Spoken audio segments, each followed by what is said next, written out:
Chapter 8. The Bell.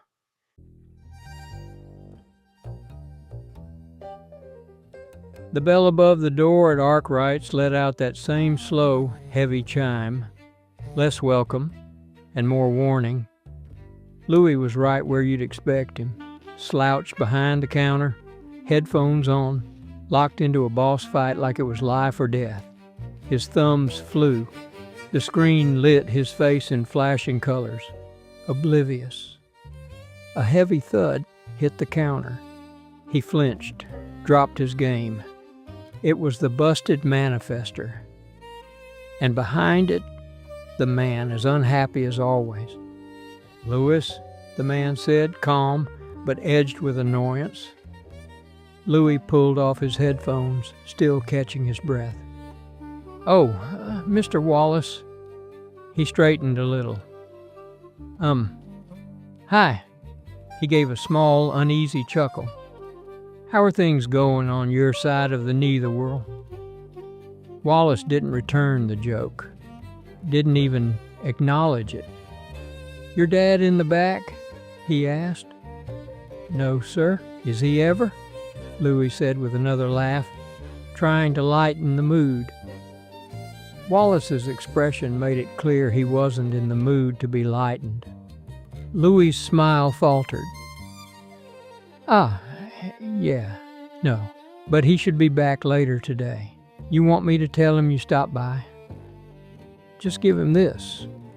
He'll know what it is and what to do with it." "What is it?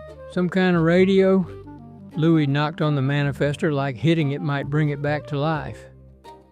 "I mean, if I were you, I'd just hit up Best Buy, Get a new one. Call it a day. This thing's got, mileage. Cassette-era mileage. 8-track energy. And the sound? Bet it's all crackle and bad decisions. You seen the stuff they got now? Speakers that'll wake up your neighbors 3 zip codes over. Or better yet, Bluetooth headset, man. Syncs right up to your phone, your tablet, your fridge if it's fancy enough. Sounds crystal, like cleaner than a nun's browser history. That's what I use. Yeah, that's what I would do." While Louis continued to blabber on about radios, Wallace's eyes drifted toward the end of the counter, then stopped. Out in the open, the dagger sat there, like it had been forgotten.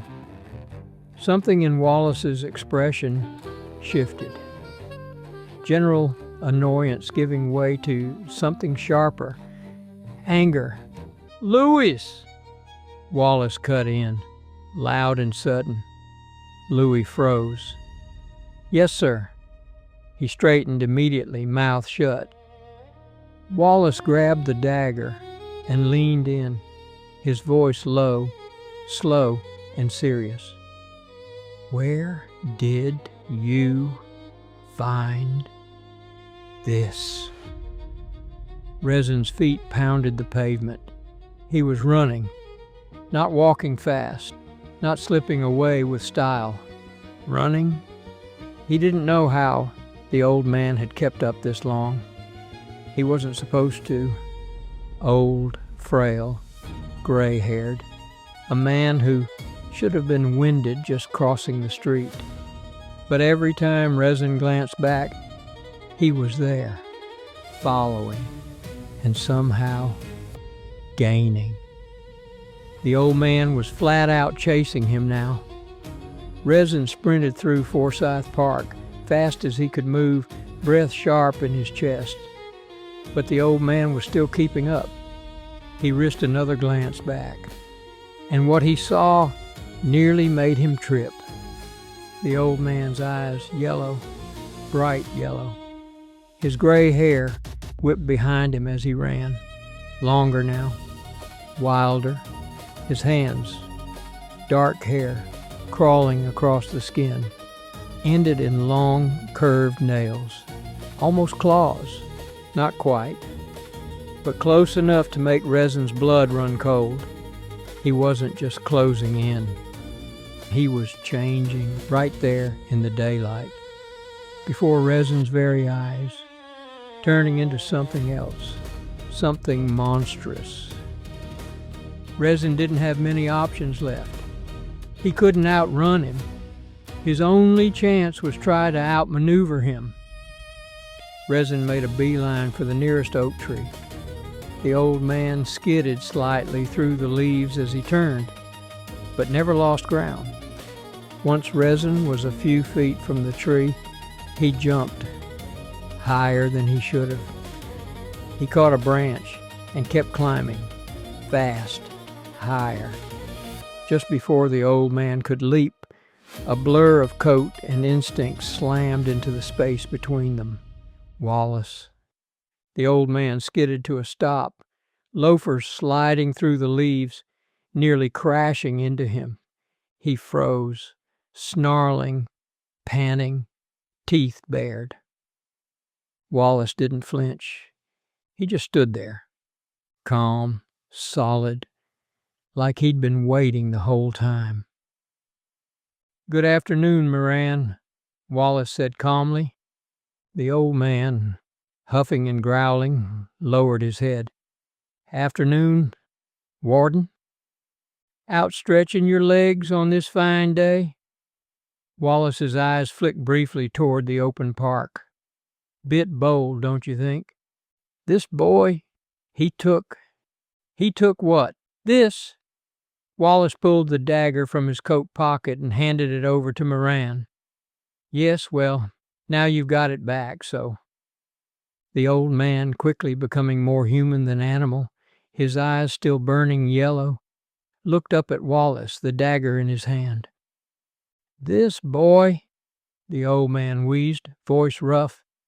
He straightened, chest rising and falling. "He takes what is not his. This requires punishment."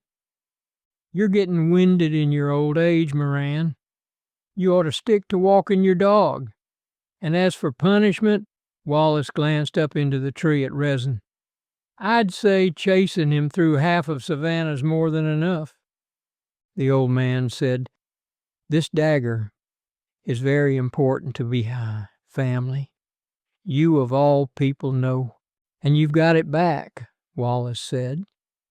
"Go on home now. I'll take it from here." "But Warden," "I'll take it from here." Wallace's voice hardened. "Now go on." Moran gave one last huff. Guttural. Reluctant. "I don't know what this boy is, but he's not just some kid," he said before turning back toward his house, disappearing into the growing crowd. Wallace turned and looked up at Resin.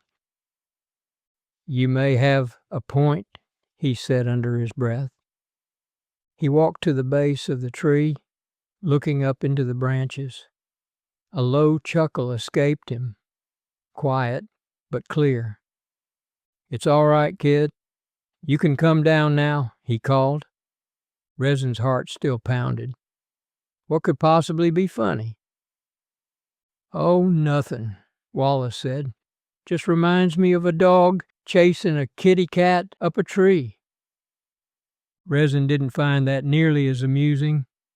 "You can come down now. He's gone."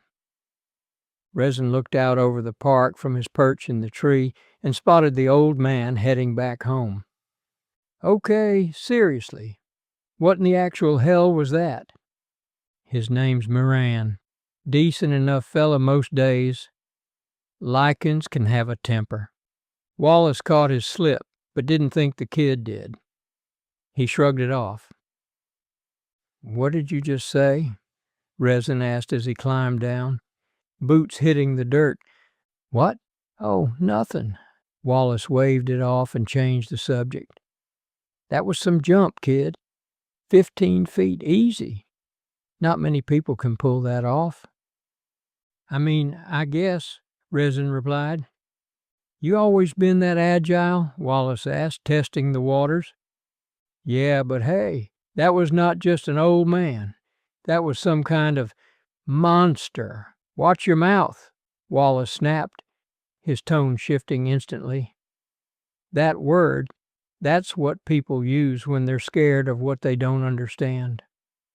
No, I mean, he was an actual... I know what you mean. Just don't say it. Wallace's voice flattened, firm.